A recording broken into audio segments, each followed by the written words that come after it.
Boom. Hello, everybody. Welcome to another episode of Controllers and Katanas. This is episode 35.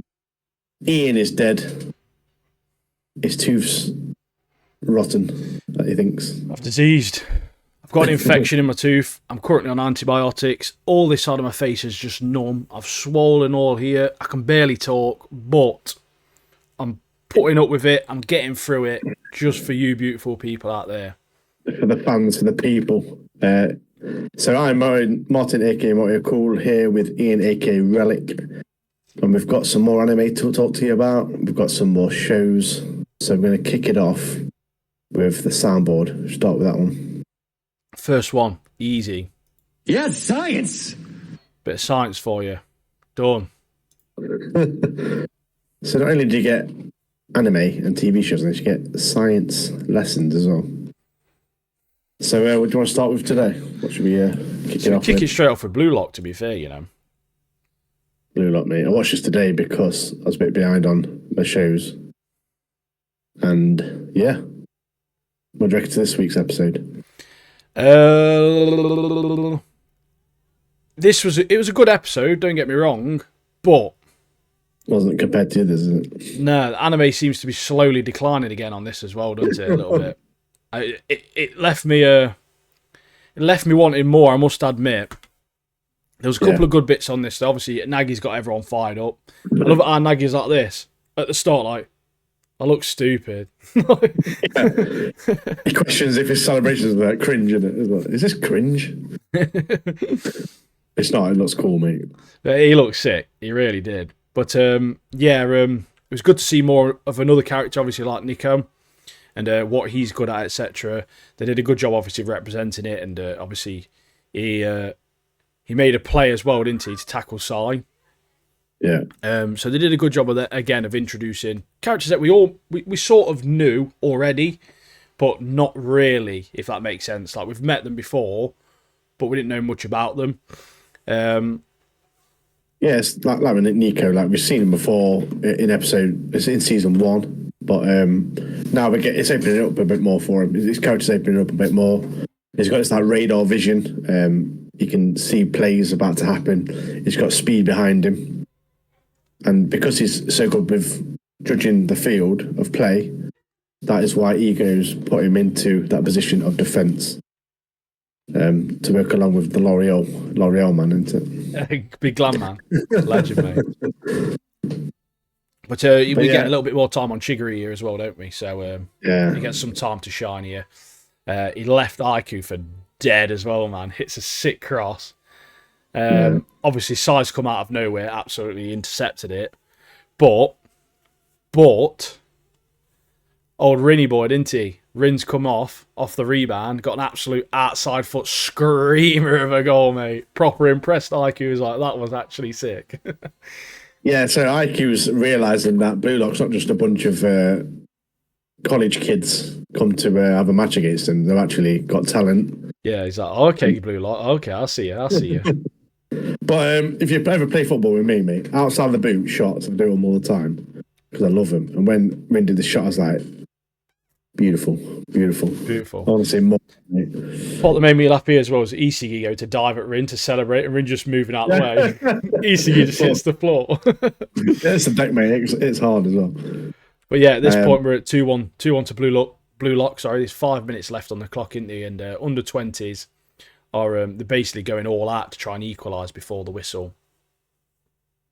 Yeah, because Sai, like, he kind of fuels them up, doesn't he? He has to go at is it Sendu, isn't it, or whatever it is? Oh yeah, the star striker that he proper hates, doesn't he? Thinks he's rubbish. Yeah, because Sai keeps setting him up, he keeps missing, or something happens. So he gives them a good telling off, doesn't he? And then he says, like, guys, if you lose this, they're going to take over the team. I'm not bothered. I'll just walk off. Yeah. And that kind of like fuels them all up. They'll get a bit angry about that, don't they?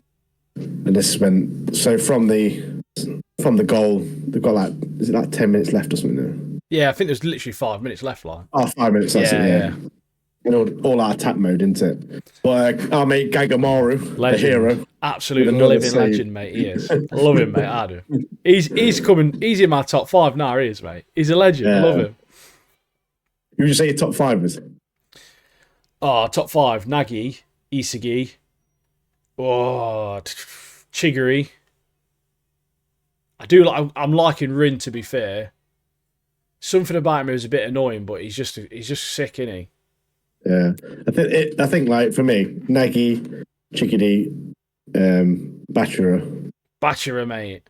Izagi and Rin probably. Oh, to be fair, I like Barrow as well. I actually quite like Barrow. He's pretty cool, to be fair. Yeah.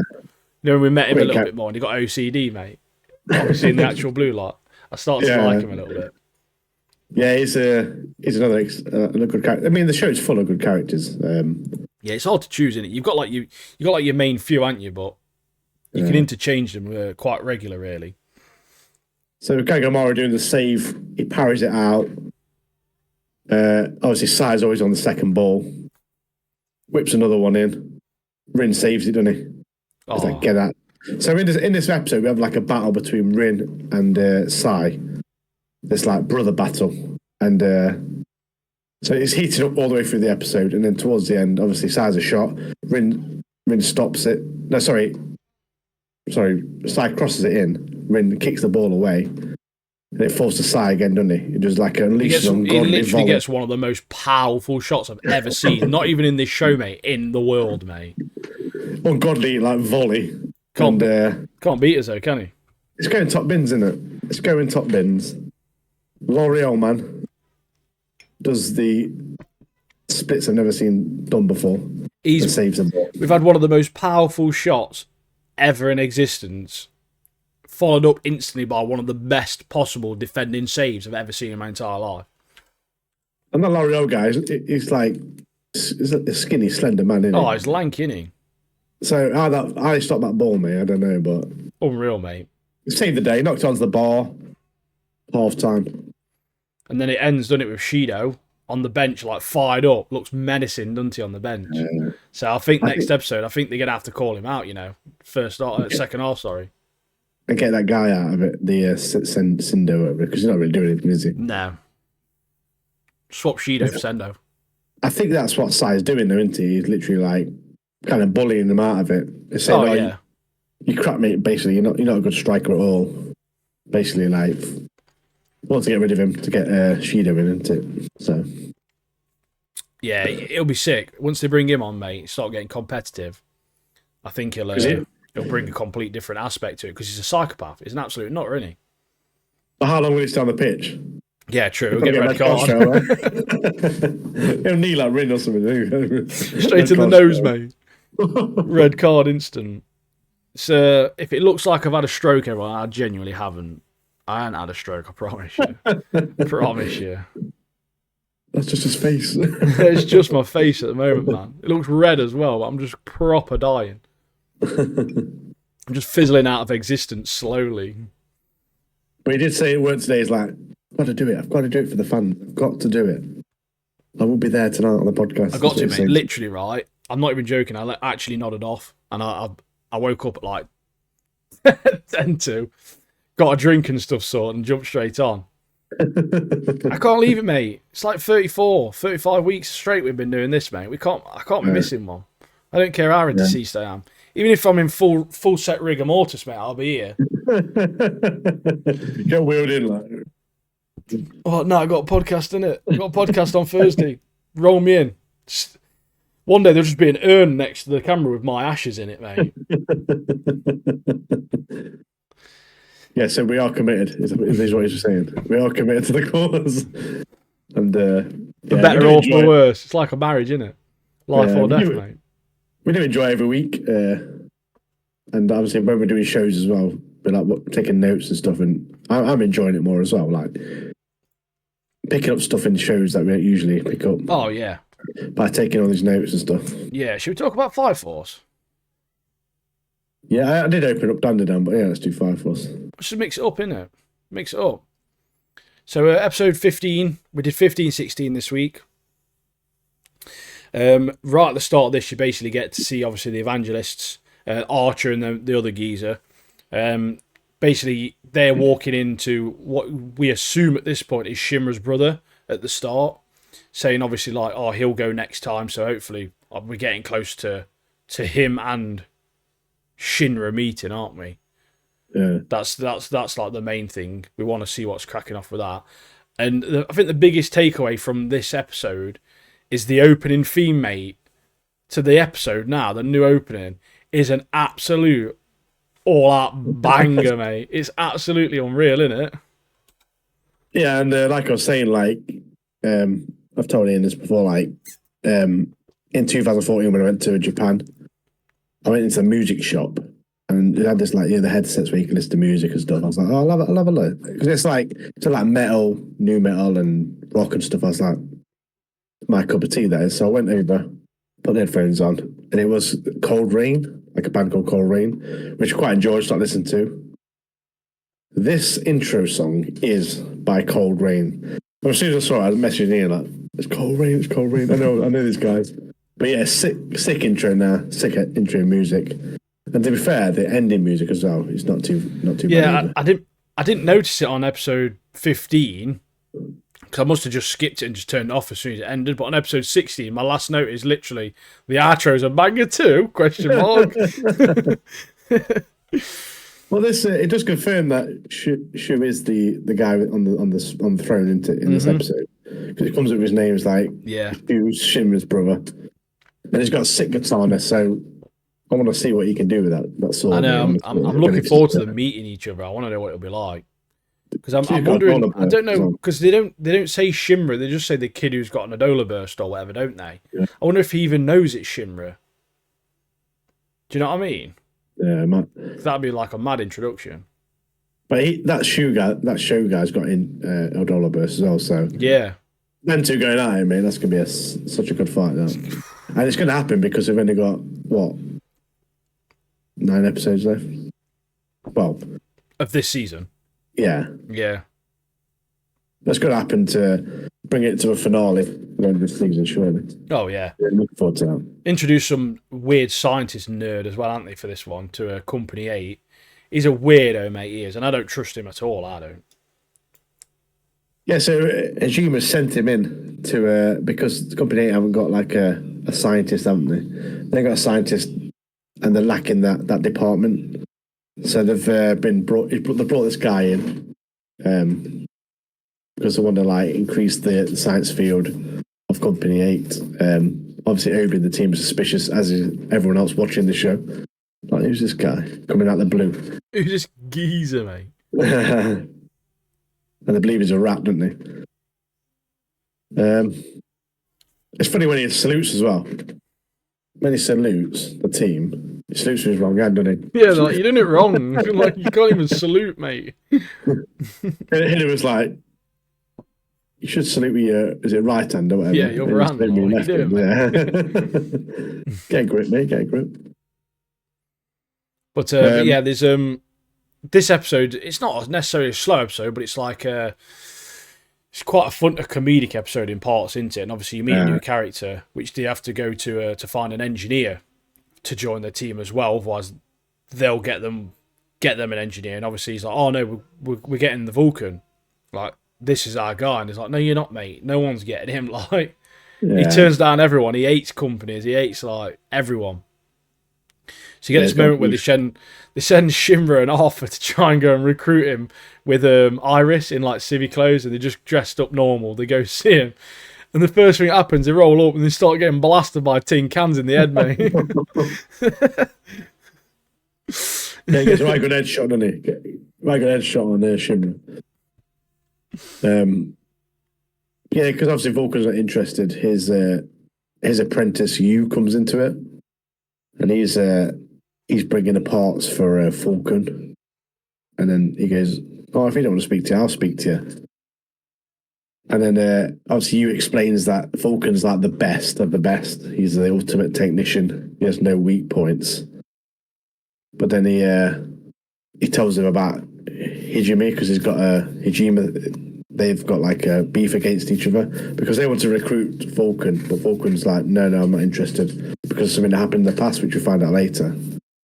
But obviously Hijima didn't take it too kindly to it, so they pulled some strings and stopped merchants like supplying parts to him.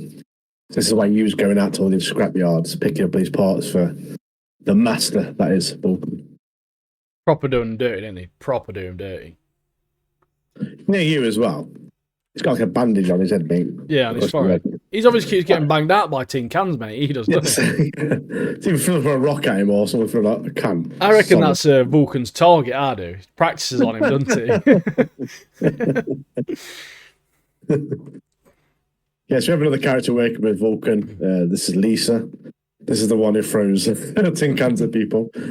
And she starts throwing tin cans at Shimmer again. And then she throws one at Arthur, doesn't he? And he tries to like whack it back with this like wrench. And the can just explodes all over him. Gets it everywhere. Yeah. But yeah, it's so in this episode we find out more about the backstory of Vulcan. So we get as a visitor, that Dr. Giovanni, the guy with the plague mask on Company 3. Yeah, leader of Company 3 and 2. Yeah. So he's an absolute a-hole, isn't he? Yeah, he's definitely a villain. So he's the one who cut off the suppliers from Vulcan, because Vulcan obviously turned him down, like, no, nothing to do with you. And then Giovanni's like, this is your last warning, mate. Join us, or this is your last warning. And then then we kind of get a hint as to why he don't like Fire Force in general and Hijima, because he says, what are you going to do? Kill me like you did my father and grandfather. And then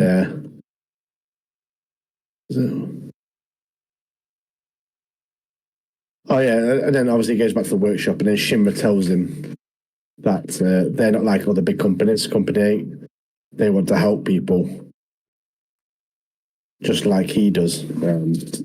And then we have Iris pressing on his buttons. She's proper causing loads of problems, isn't she? Just pressing buttons on everything, just blowing stuff up. Like, what are you doing? No, don't touch that. Yeah. She's like, what's this? Boom. There's like loads of different traps, isn't there? Like animal traps. Like, I think Vulcan gets pinned to the wall, doesn't he, with like some spikes or something. Yeah. Oh, yeah. He's good though. Yeah, that Vulcan character is a sick character. Yeah, he's like a very genuine dude, isn't he? Like, he's got loads of reasons to suspect the Fire Force. You get that point as well where they're sort of like they're almost going to leave, aren't they?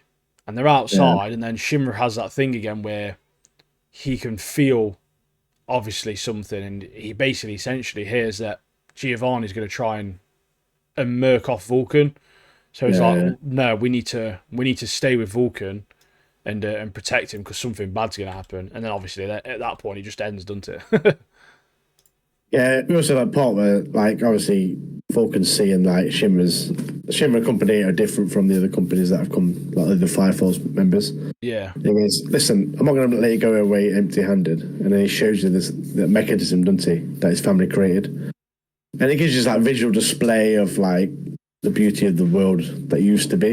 It's like an immersive like experience, isn't it? Yeah. So you have like under the ocean, you see the whales, you see like birds migrating from one continent to another. And then he tells the team his dream that Amaterasu, is it Amaterasu? The big power plant that can only generate enough power for an empire, but his dream is to make an energy source to bring back animals from extinction, etc., etc. And that's his dream. And then Shimmer's like, yeah, this guy's a good guy. He wants to help millions of people. I quite like him. He's pretty cool. And he's like determined to convince him that Company 8's worth joining because he'd be a great asset, wouldn't he? Oh, and he will, to be fair. It's the Adola link in it. That's the thing. The Adola link. Yeah, it's like their big power station, isn't it? The Adola link's where Shimmer gets that. So he sees like a vision, doesn't he? Yeah. Oh yeah, sorry. Yeah. Yeah, he gets that. He gets the vision like he did a few episodes ago when he saved Benny. Big Big Benny Maru, legend. Won't see him again too soon, though, will we? No, I hope we do, because he's sick. He is a good character, He's a sick character. But episode 16 kicks off, shows you more of Vulcan, doesn't it? And obviously Harry is a good guy at the start. But also, Giovanni of Company 3 is an evangelist. Drop that bomb on you, don't they? Which you sort of know is a villain straight away, but you don't sort of expect him to be an absolute full-on cultist Nazi bloke. But you've got this part where Shinra's obviously looking for him. He's like, I'll take the sky and I'll stay up high and I'll look for him. You go and protect, obviously, our main man now, Vulcan, mate. I think it's like Giovanni, like a few episodes ago. Say a few episodes, probably about 10 episodes ago. Went down that meeting with the big man. Yeah. What's his name? Raffles the Third, or whatever it was. Raphael, mate. Ninja Turtle. Yeah, Raffles the Third. Oh yeah, by the way, in these later episodes of Fire Force, at the start of the episode, it's slightly different. So we have like backstory as that to the history of. So I think in this episode we have like Raffles the First finding the first flame that built the empire or whatever. But going back to my point, back to the episodes when Raffles the Third had that meeting, Giovanni was like, "Yeah, we'll use Shinra and we'll do experiments on it." Now, straight away, you're like, "Yeah, it's dodgy, mate." There, mate. You're mad. Get out. You're mad. Yeah, get out of here, mate. Yeah, but the thing is, he's got this high vantage point on Giovanni, but Giovanni's aware of it, isn't he? Yeah, he's not a dafty. He's not a daft lad, old Giovanni. He's got some sick abilities, hasn't he? Oh, it's mad, isn't it? His hand comes apart. He's got like a wire, like he strangle people with. You can do all sorts. He's just got a poker on it, mate. Chasing your bum all like that. Don't you, mate? Proper unnecessary from him. 50 Shades of Giovanni, isn't it?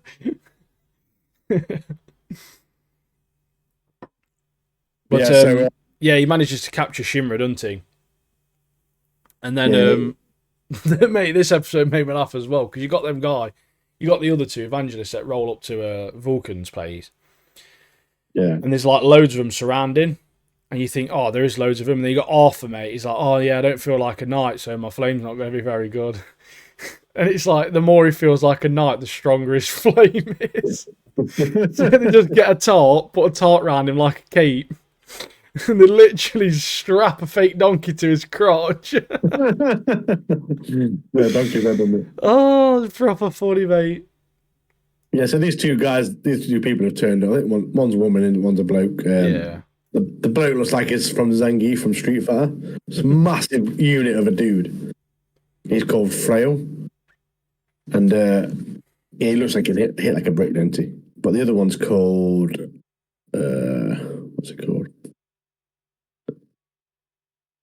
Oh, give me a minute. Let me find it. I didn't even make a note of the names. So the character's called Mirage. And obviously Arthur's got this power now. He's got this top on and it's just a massive blast move. Yeah, he turns sick, to be fair, hasn't he?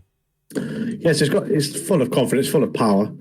And he blasts at Frail, who dodges, but hits the army. It turns out the character's Mirage, and these things are shimmers, so literally the whole army disappears. It's just illusion. Just illusions, yeah. But I do like the flail guy there because he's like Arthur, so he can use his ability, and he's got his flail, but he's got no end to it until he uses his power. This massive ball of flames at the end of his weapon. Yeah, it's sick. To be fair, Arthur's delusion basically turns him into a beso, but obviously it's when they mirror him, and he's like, he knows what he looks like. He's like, wait, that's what I look like. He knows he looks stupid. I felt dead sorry for him. That's when he gets smashed back, doesn't he? Yeah. And then he sees a donkey breaking it off. He's like, that's not a steed, that's like a donkey. That's more like a donkey. Yeah, I've put here donkey head smashed. R.I.P. R.I.P. donkey head crotch.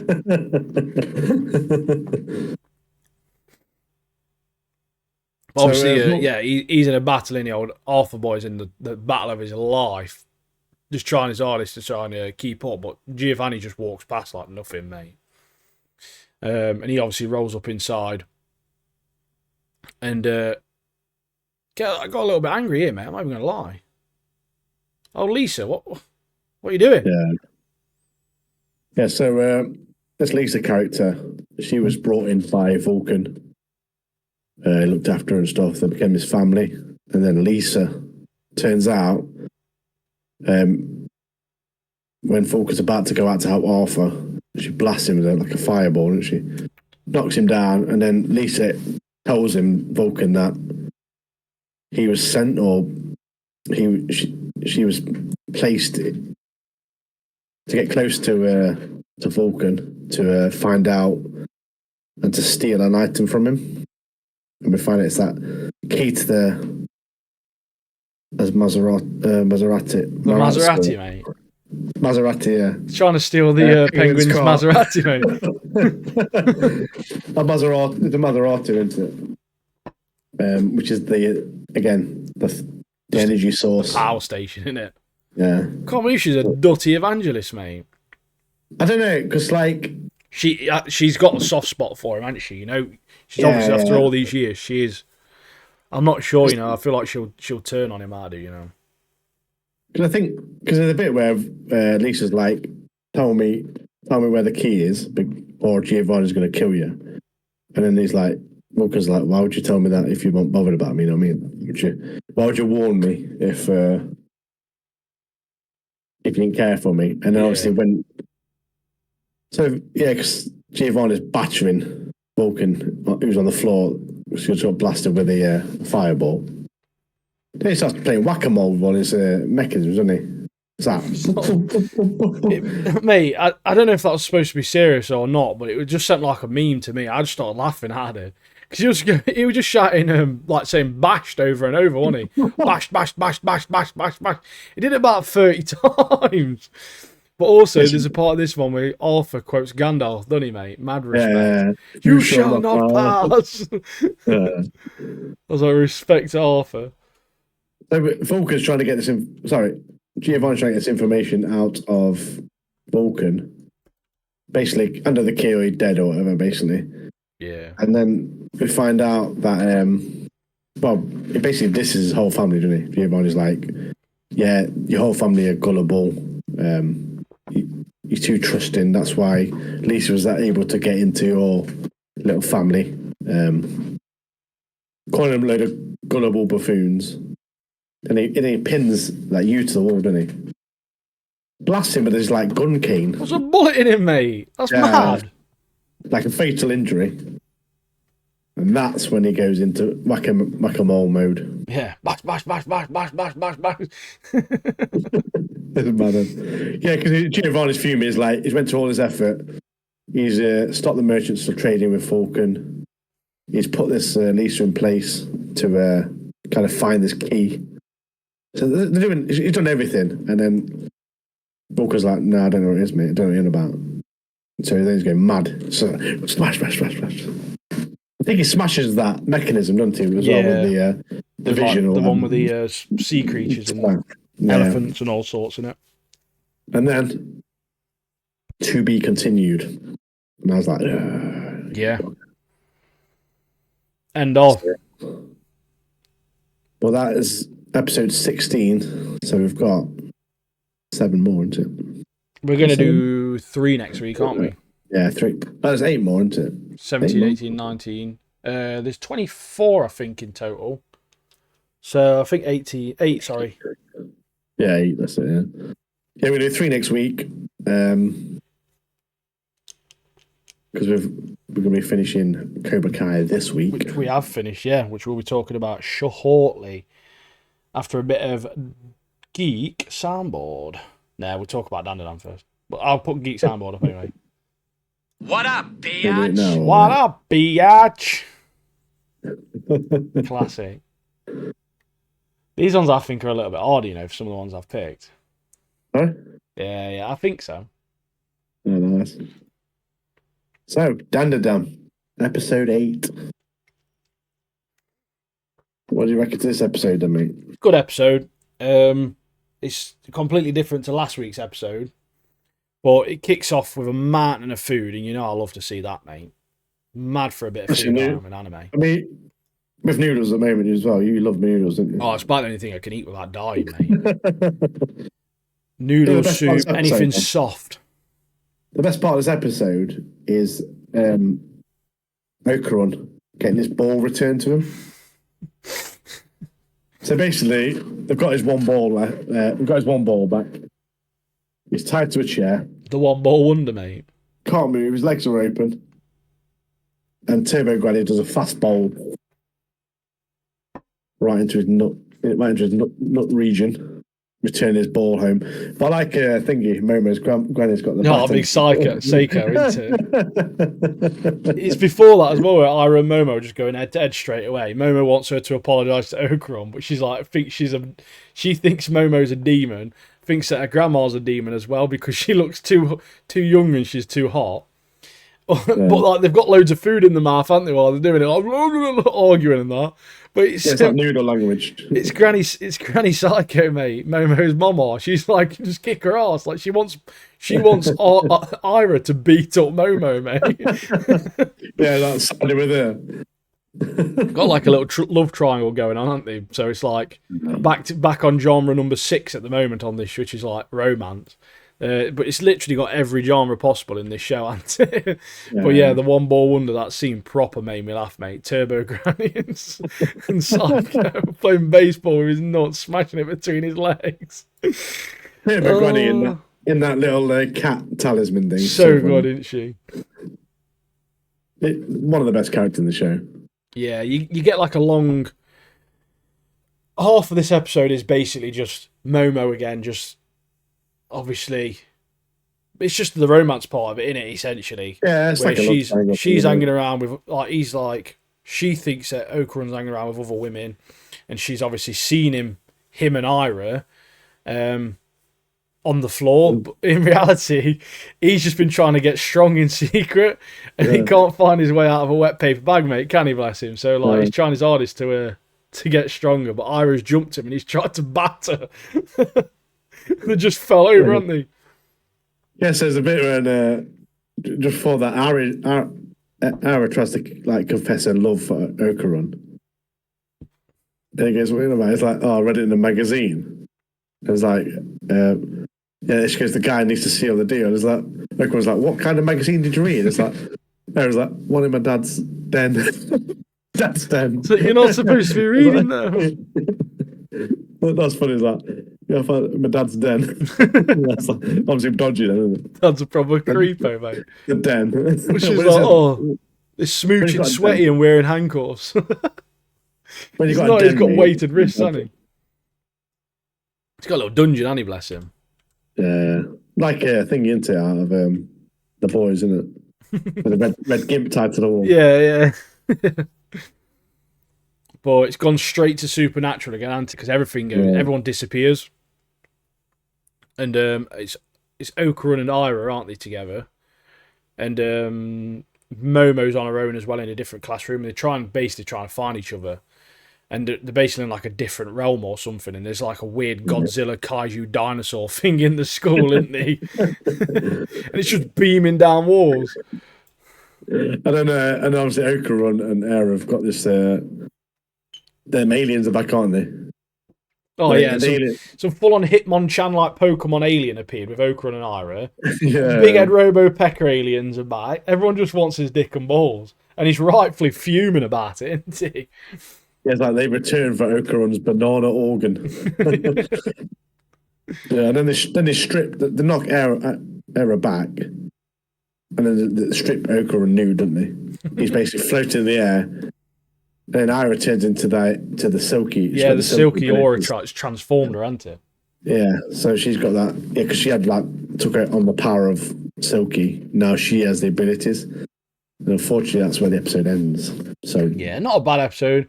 It's just another setup episode. But yeah, the thing, it's getting a bit repetitive now in a sense where you get a setup episode. And then the next episode basically ends, and then you get a setup episode, and then it ends, and then you get a setup episode, and it ends. Apart from with like the Turbo Granny stuff, that was a bit longer, but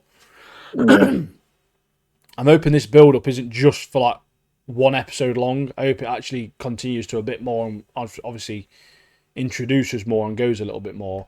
But yeah, it's still good. It's always very well animated as well. So we need his other ball back, don't we?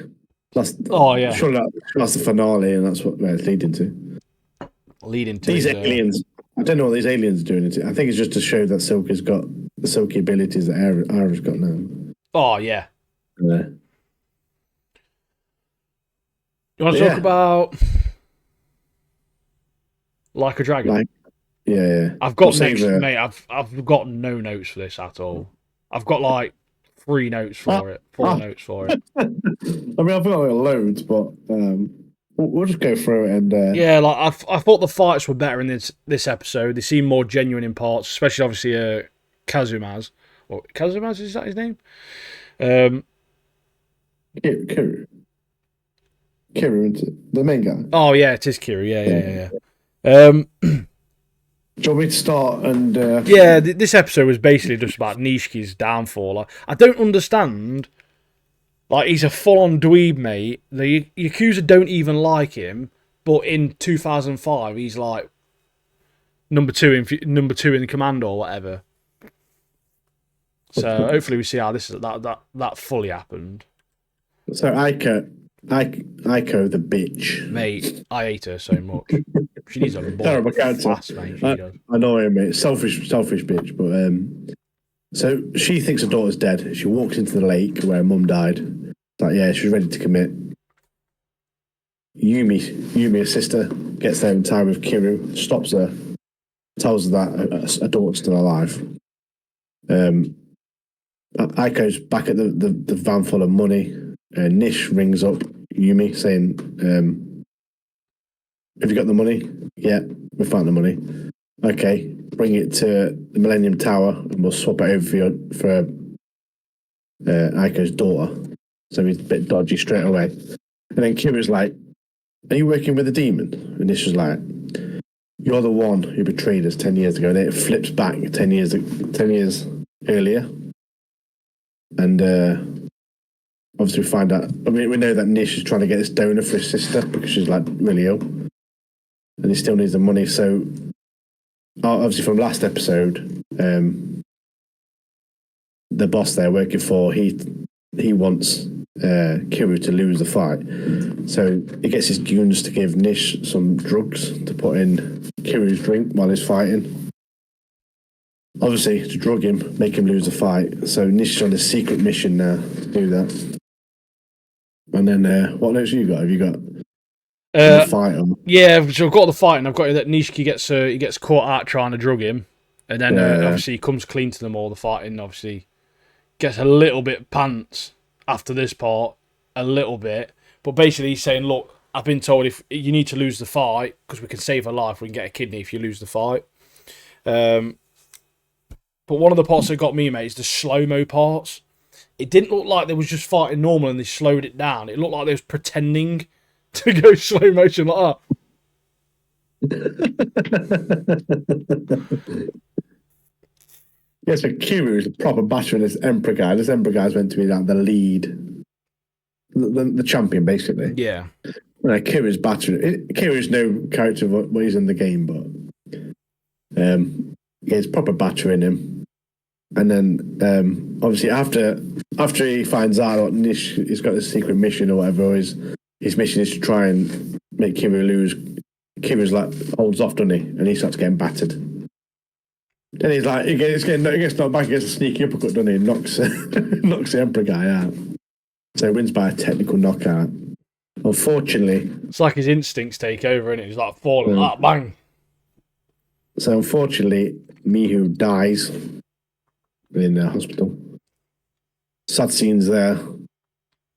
And then also Nish finds out that there was never a donor. It was all a setup, wasn't it? Yeah, and his kidney was compatible to save a life as well.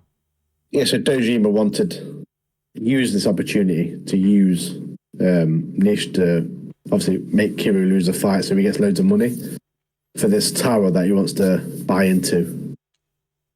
Anyway, Nish finds this black market trader who posed as a black market trader. It was just some guy selling like fruit and stuff, batters him to death. Fills him in, mate. Yeah. And that's all I really got on that episode. R.I.P. Well, I've got one of my notes was when the girl dies, it's her funeral. That is the maddest hearse I've ever seen in my life. It's got like some crazy shrine or something built on the back of it. Yeah. And then my other note is I honestly hate Aiko so much. Someone put a bullet in her. Well, the thing is though, yeah, I agree with that. Yeah, totally. But what I don't understand is like Nishka, like when Kiri rang him up like in 2005. It's like, oh, you betrayed me 10 years ago. But then he finds out that the boss was lying to him anyway, so he didn't betray him, did he? No. Kiri didn't betray him because... The boss betrayed him. Yeah. Tapped, mate. Absolutely tapped. There's got to be more in the next episode about...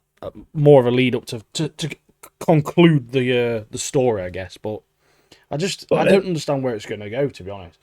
I don't fully know what the storyline's supposed to be of the show. I think it is different from the games. This is like around a Yakuza 1, isn't it? So, but yeah, I think what's going to happen in the next episode is Kiri's going to go into the Millennium Tower and start battering into people, basically. Just fill everyone in and kill everyone. Try and reach the top to where Nish is going to... Like a tower game, mate. Got to complete level 1, then level 2. I think that's what's going to happen because that's what happens in one of the Yakuza games, so... It's got to happen, mate, and I hope he does that because there'll be loads of fighting. But we'll see what happens in it. But like I say, Kiru's character in this show isn't the guy in the game's a legend, mate. You can't. It's a shell of the man in the game. Yeah, he's like a snail, mate, compared to the great figure of a man that he is in the game. But it is what it is. Amazon, isn't it? So yeah. You never know what you're going to get with Amazon. But a great show I've been watching is Cobra Kai. So we watched episode 9 and 10 this week. Which concludes this part. We've got to wait till February or January? It's January, I think. For the next few episodes to conclude the final season, because this is the last season of Cobra Kai ever. So... basically, episode 9 kicks off, doesn't it? And, the note I put down for this is, right, so let's find any extra that LaRusso battered in any of the movies and get him in so we can batter him again, mate. Like that Herman Lee long-haired dude was from one of the movies, wasn't he? Yeah, so the episode starts with, it's like 3 months ago, isn't it? 3 months prior, we go to Bangkok, Thailand. Yes, I've been there. Where you see like a rough silver sitting in a bar, or in like a fight den. It's there sipping some whiskey, and you see Sensei Wolf in it. Sensei Wolf's in the ring. He's fighting some guy. The guy's like, stop. And he does some like illegal move on him. Fucking breaks his ribs, doesn't he? So Silver's lawyer comes in, tells him the case has been dropped because of lack of credible witnesses, which is a Stingray, isn't it? Big Stingray, mate. Yeah, he's not very good witness, so the case has been dropped. But anyway, Silver recruits Sensei Wolf because Sensei Wolf's like drowning in debts, and Silver like says, "Listen, mate, I'll pay literally all your debts off. I'll own the dojo, and when you take down LaRusso and Priest and Johnny, then you can have the dojo back. I'll just literally hand it to you and win this tournament." So basically that's what he does, and he kind of agrees to it. And this is why Silver's back. This is why he's working with Sensei Wolf. But that bit where Silver's sitting in the jacuzzi, mate, chilling, cocky guy. Yeah. And obviously he's behind the kidnapping of LaRusso. Yeah. And obviously that's when you find out LaRusso fought this dude back in the day, the dude with the long hair. Herman Lee from Dragon Force, mate. Mate, Johnny gets it on this as well. He's literally, I've mentioned this before, but like, he's literally like, what good is prison if Kreese goes free and Silver doesn't even go? Like, that's what I've been saying, mate. Like, literally. Also, rating, isn't it? Like we said in the other. Yeah, so Johnny's got some new confidence, hasn't he? Because obviously he went back to see his wife. His wife's like, listen, mate, you want to win this tournament. You're all back, Roy. Go back, sort yourself out, get this team. So he's got this like a bower of confidence now, and he's like kind of fired up for this new goal, isn't he? And then this is what annoys me. Kenny takes Devon's place. Mate, why not Dimitri? I literally put Dimitri is rubbish. He needs binning off, and Devon needs coming back. That's literally what I put, mate. So Kenny's come in, and Dimitri's like, obviously he's crap. Dimitri's crap, and he should be taken out, and Devon should be still there. But Dimitri tells Sam, he goes, listen, Silver is a cheat, and he's going to look for a way to cheat. And then he points at Kenny, he's like, this guy's a possible traitor. And then obviously that's put that in the minds now in the whole team. So yeah, another sick event though, the tag team event. Some really good choreography with this, which you don't see in Like a Dragon, unfortunately. But there's a scene as well. Mr. Braun, mate, he thinks he's the Hulk, bro. He does. You wouldn't want to see me angry. That's what he says to that Russian bloke. yeah. I literally wrote that in my notes. You don't see me angry. I like the bit where in this tag match, some dude comes in, doesn't he? Some dude comes in, some random guy. It's like taunting that Zara, isn't he? Like with his fire, like dancing and clapping, like gets battered, mate. Absolutely gets battered. He's like clapping around, like showing off the crowds and stuff, thinking he's like easy, and he just gets like I think drop kicked, doesn't he? Proper showboat, and he gets battered, mate. Got kicked on his arse. So it finishes off that the Iron Dragons in their section. Iron Dragons and Cobra Kai win their section. Just to beat a load of random people, don't they? Yeah, just randoms, mate. Just literal randoms. And then Dimitri, being Dimitri, there's a dude with like some crazy hair doing it. It's like the Spanish hawk, isn't it? He literally is, isn't he? He's got like dreads on it, like tied back. But he like flying kick, roundhouse kicks Dimitri. Knocks him out. Fills him in, mate. Yeah, this is the bit where obviously Dimitri's told everyone that Kenny's a possible traitor. Hawk's in the ring, and he looks for someone to tag. And he looks at Kenny, and then he looks at Dimitri. Dimitri's like, no, don't tag him in. He's a traitor. Don't tag him in. And then he looks, and he goes to Robbie, doesn't he? Robbie's confused how he's been tagged in, and he gets wiped out. Why are you tagged me in, mate? Yeah. He's like, what are you doing? And he just gets roundhouse kicked. And Miyagi-Do lose their fight because of Dimitri. Sack him off. Rubbish, mate.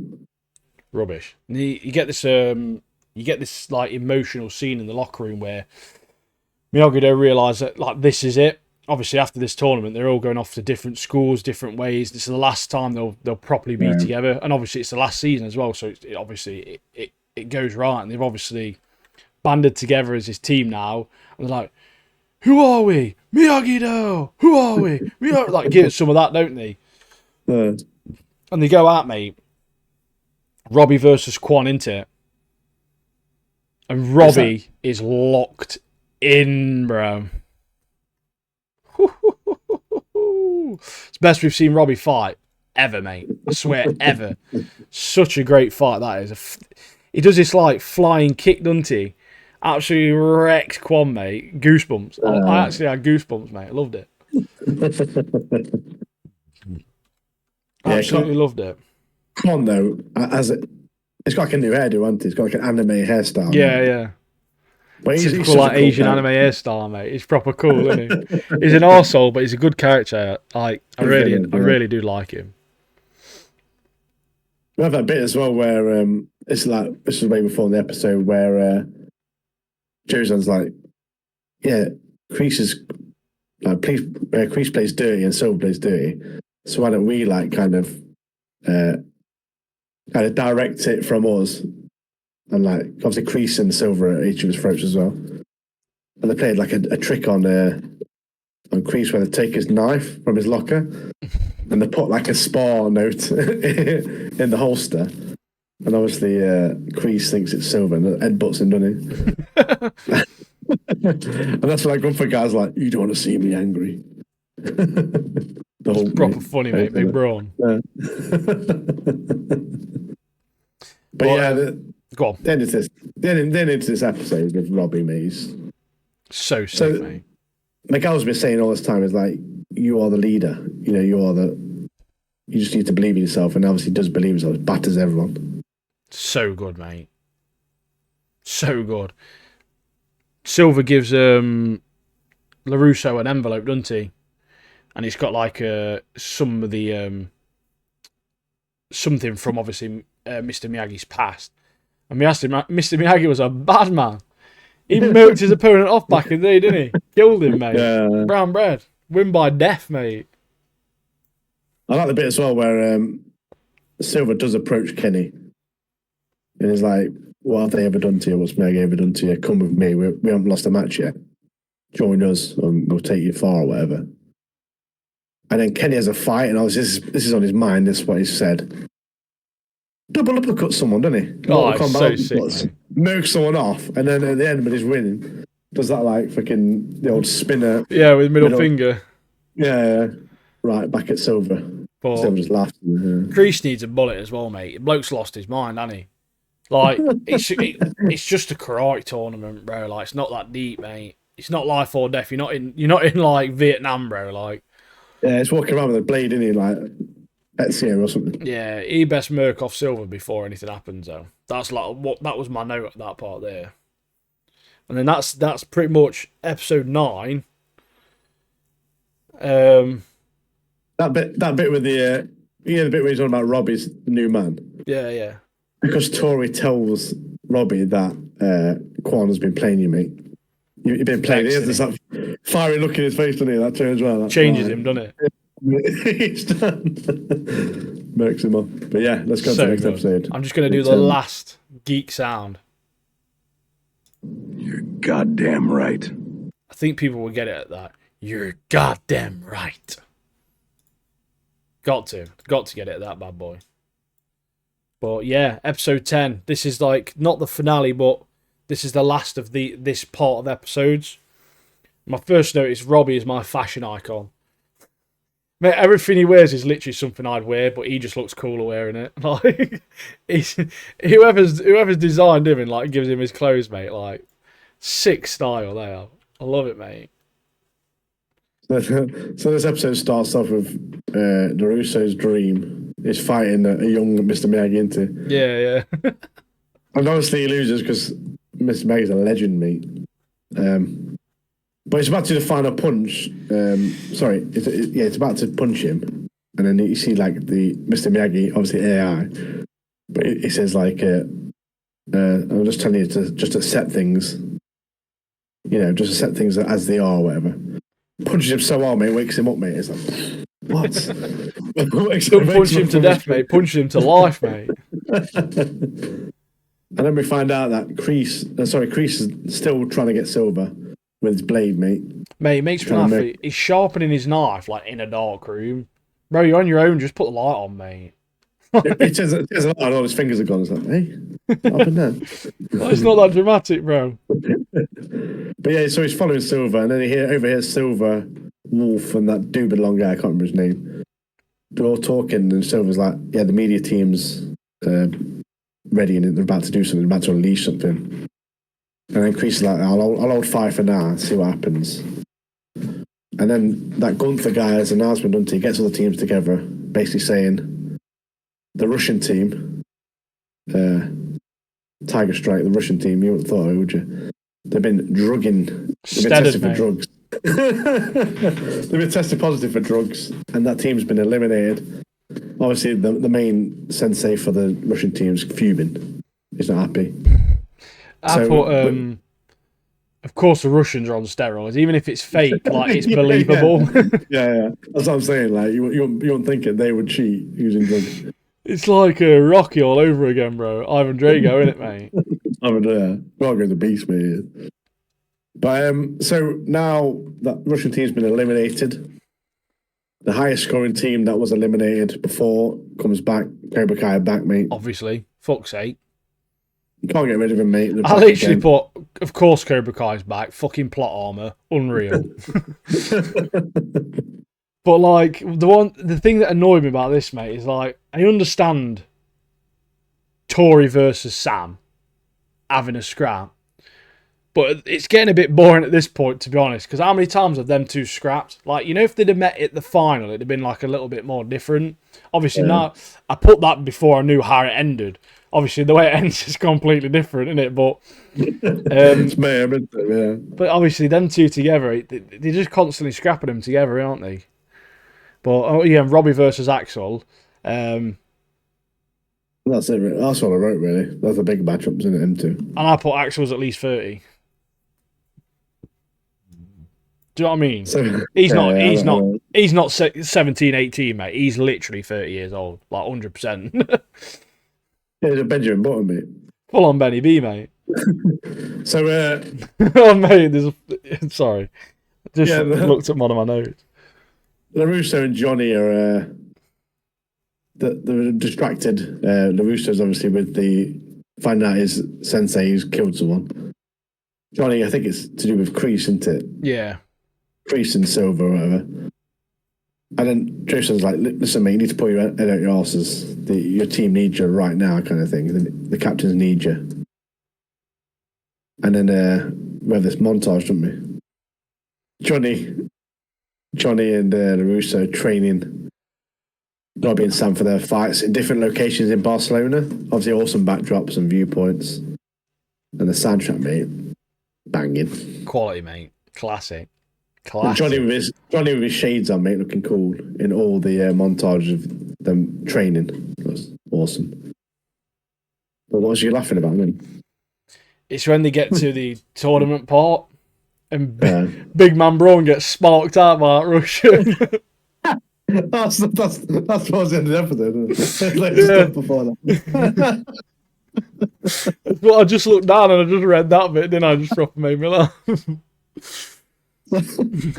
So, yeah. What have you got before that? Have you got anything else before that? Obviously, before that, Johnny and LaRusso start offering each other out on the beach, don't they? But it was Johnny's suggestion made me laugh as well. It was like, we'll just get 10 locals, 10 men, 10 women, and we'll just let them go from start to finish, see how you can get the furthest. Just get them scrapping these randoms in the beach, mate. I like the bit as well where Miguel's like, listen, you're going to sit here till we kind of work it out, and like Johnny's like, I don't care, it's a nudist beach. Classic Johnny boy. We have these matchups, Robbie versus Axel. Obviously, Axel's 30 and he's an Iron Dragon because his defense is like impenetrable. Robbie can't get through. He goes on and then suddenly Axel goes on the attack. His sensei goes, he's like, yeah, no attack or whatever. In Chinese, whatever that is. And then he goes, he smashes at Robbie, and he like draws blood. And there's the bit into where big man, bro. Axel pushes Axel. I'll let you tell. So Axel pushes Robbie, and he goes into the Cobra Kai, and Kwon gets like a cheeky shot in his ribs, doesn't he? Like elbows in the ribs. Obviously, all stuff's breaking out, and then the Russian sensei comes, sparks Big Braun out one punch. Braun Sparko clean on the floor, and then this mad brawl just starts, doesn't it? It's literally the maddest brawl I've ever seen, mate. You got Chosen's battering folk. One of the Russians has put a woman through a table. The Irish team start getting murked again. Kim and Chosen start filling the Russians in. The big wolf started on Johnny boy. Ermeline and LaRusso are at it again. Robbie's putting up a good scrap against Kwon and some other git. You got Kreese, who wants to shank up Silver, and he's just sliding people out of the way. Mate, it's just mental, isn't it? Chosen's sick. Kim's embarrassing the Russians. Braun KOs the Russian. He's come back from the dead. Johnny, it's a Johnny and Sensei Wolf fight. Wolf literally batters Johnny, basically. LaRusso appears, doesn't he, to sort Wolf out with Johnny. I like the bit the bit that made me laugh is when Johnny's about to talk and he gets bonked. The sound effect that they made proper made me laugh. It was like bonk. Yeah, No, it's on mother. Straight in the mouth. So Mrs. Kim and the Russian woman sensei, they've been like having a bit of a feud, haven't they? Bit of a feud, and then during that fight, she just bitch slaps her, doesn't she? Oh, yeah, that was funny. The Yelati and the Spanish people, they're scrapping alongside Hawk and Dimitri. They're like teamed up. Yeah. So much happening, mate. Creasy's boy and Silver are backstage 1v1 in. Like, Kwon's got battered by Robbie again because Robbie's obviously the man. He's managed to help Tori out. Silver's caught Crease with a cheap shot. Axel is a proper spaz, mate. Typical ogre, like thick head ogre, isn't he? Like, I only know fighting. Like, he's a proper thicko. Creasy boy's knife, though. This is where it gets serious, mate. Yeah, so Crease, obviously, he's after Silver, but he drops his knife in the Royal Rumble. In the midst of it, yeah. Outside, and so everyone's fighting. Kwon starts attacking Sam, doesn't he? And Alex was like, I'm not having that, because obviously he fancies Sam as well. Batters Kwon, doesn't he? Boots him into this, like, the camera crew who are still filming, I don't know, for some reason. The cameras are still rolling. Big LaRusso's missus is at home with all the other guys from the dojos. They're all watching it like, what is happening, bro? She's trying to ring LaRusso, like, he's not answering. Yeah, mummy's scrapping on TV. I can clearly see it. But Kwon's got Crease's knife. Kwon's just gone mad, hasn't he? Yeah, he sees red, doesn't he? He's just gone absolutely mental. He's picked this up, picked the knife up. It's skipped back to Johnny. Johnny's rolled up to help Crease, but Kwon is gone for Axel. Idiot, man. Somehow fell on the knife and stabbed himself. So just tries like a roundhouse kick, doesn't he? And Axel's like, no, it's like boots him away. And obviously Kwon falls on the blade and he's dead, mate. Well, that's Kwon done for. Big LaRusso rolls him over, doesn't he? And he's just with knife hanging out of him like this. Yeah. Short-lived, mate. He's a good character, but it's short-lived, obviously. Because he's not coming back. It's last season anyway. You know, if you die like that, on TV, when he fell, he was like that. You wouldn't do that, mate. You'd just be dead, mate. You would, you would be like, yeah, like you just died on a game or something. He's RIP'd, mate, fully. Yeah, but yeah, he's dead, which is sad because I didn't like Kwon, but that's what happens, isn't it? Unfortunately, so. When you mess around with knives, mate. Chat should get banged. If you're not, that's what happens in a hardcore match, mate. Hardcore champion. Actually, when you come against Ivan Drago, mate, you get kicked away, mate. But yeah, it was really good, actually. The 2 episodes were really good. Yeah, that brawl was mad, mate. I was like trying to make notes, trying to keep up with it. Like, what's happening, man? Yeah, it's a lot happened. I mean, when you watch it yourselves, viewers and listeners, when you watch it yourself, it's mad. There's loads of stuff we missed out, but the choreography is very good in it as well. It's really enjoyable. Really enjoyable. Like, the storytelling's not that great, to be fair, in the Cobra Kai stuff, because it's just it's like a standard TV show. But overall, obviously, the acting's pretty great, and the fight sequences are very, very good. So obviously, it really does make up for it. So it's really enjoyable. The highlight of the whole episode is when he gets sparked out, doesn't he? Brawny getting sparked is the best thing, mate. I'm proper laughing. He just hit the floor like a sack of taters, mate, like dum. Because he's like, oh, you don't want to make me mad or whatever. Next one he gets sparked out, wasn't it? It was like foreshadowing it, wasn't it? Like, oh yeah, we reckon you think he's gonna be rock on. I mean, he does get a decent one back on the Russian, but he had to get his own back after he got embarrassed like that, didn't he? Yeah, but yeah, like I say, there's loads more in it that we've obviously not mentioned, but yeah, watch it. It's brilliant, yeah. Watch it and enjoy it. But yeah, it is funny, man. It is funny. Yeah, there's loads of comedy bits in it. But we'll say one thing. That Wolf guy, he's going to be I'm assuming him and Johnny are going to have another scrap. So yeah, him and Johnny are going to have another scrap later on. He's going to be a handful, mate, I think. Yeah, there's going to be some issues here. Especially if there's that illegal move. But yeah, he already tried it, didn't he? Tried it on him first thing. First thing he did was that. Tried to get on Johnny Boy with it straight away, didn't he? Just testing the water, do you know what I mean? Special move, isn't it? Fatality, isn't it? Fatality. But yeah, that's it for the shows and stuff this week. That's it. Geek Soundboard. Do you want to tell the beautiful viewers and listeners what it was? So the Geek Soundboard this week is Breaking Bad. Arguably one of the best TV shows ever made. Yeah, I agree. Very, very good TV show. In my favourites, I've watched it twice. When I watched it the second time, you forget some of the stuff that was in the first time you watched it. You're like flipping. You pick up bits you missed as well because you sort of like know the characters a bit better. You can focus on different things. Yeah, it's just like the writing in it is so good. It's very well done. Acting is phenomenal as well. If you've not watched Breaking Bad, basically it's about a dude who gets cancer, diagnosed with cancer. He wants to leave money for his family. He's a chemist teacher, and he's like, I'm going to use my chemistry skills, and he becomes this massive drug lord eventually. Just makes meth, doesn't he? Yeah, it makes it crystal meth is the best in the city, and then he gets involved with saviour characters, which you would, I assume, if you're in the drug business. But yeah, watch it, enjoy it if you haven't watched it. If you have, leave in the comments below your experiences and the parts you like, your favourite characters. But yeah, such a great show. I mean, I'll probably watch it again at some point. Yeah, I haven't seen it in years now. Definitely due a rewatch soon.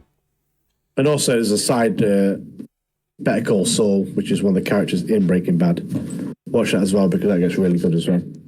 Yeah, and it follows on, so. Yeah. You just get a little bit more from that universe, don't you? So it's worth watching. Yeah. A different, So yeah, watch it. It's great. I'd probably give it a 9 out of 10. Easy. Oh, easy 9 out of 10. 100%. Yeah. 100%. I'd argue it probably could even get a bit of a higher rating than that, to be fair, but 9 out of 10 is a solid rating. It's got to be a 9.3 on it. Easy, mate. 9.3. 9.1. 9.007 or something like that. Yeah, that's a little bit higher. We don't want to make his head too big. Well, like we say every week, join the Discord, like and subscribe on YouTube. TikTok, we're active on there now. Very active. We're trying to put more on Instagram. Just hit the link tree. Get all of our links. Follow me. Follow Martin. Follow all of our socials. And apologies for a shorter episode. It's still over an hour, but I am literally fading into the depths of hell. Basically, I don't think people understand how much pain I'm actually in right now, mate. But I'm English for one and a bloke, so naturally unfazed, mate. Do you know what I mean? Powerful species. Us British men are powerful species, man. Yeah. Should we tell them what we're on next week? Yeah, what are we on next week then? Dan to Dan, episode 9. Yes. Fire Force 17, 18, 19. Yes. Finale, Like a Dragon. Episode 6, I think. Yeah, finale. Blue Lock, episode 9. And that's it. And the Greek Soundboard, we're back again. So back again, mate. I don't have any news this week, but next week we're going to treat you to some news. We'll get some. Hopefully, I'll be better as well, so you might get a little bit more interaction from me, and I'll be a little bit more lively. But I appreciate people sticking around and persevering, because obviously we do it for ourselves. To be fair, don't get me wrong, because we just enjoy talking about these things, because obviously it's stuff we enjoy and stuff we like, and obviously me and Martin are quite like-minded people, so it's nice to talk to each other about stuff and get our obviously opinions. But we like doing it for the people that are actually listening and all. We're getting interactions, we're getting more views now, we're getting more subscribers, and it's nice. It's motivating. So we do appreciate you all, and thanks for sticking around. Thanks for watching, listening, and we will see you in the next one. Yeah, take care, everybody. Peace out. Love you. Bye.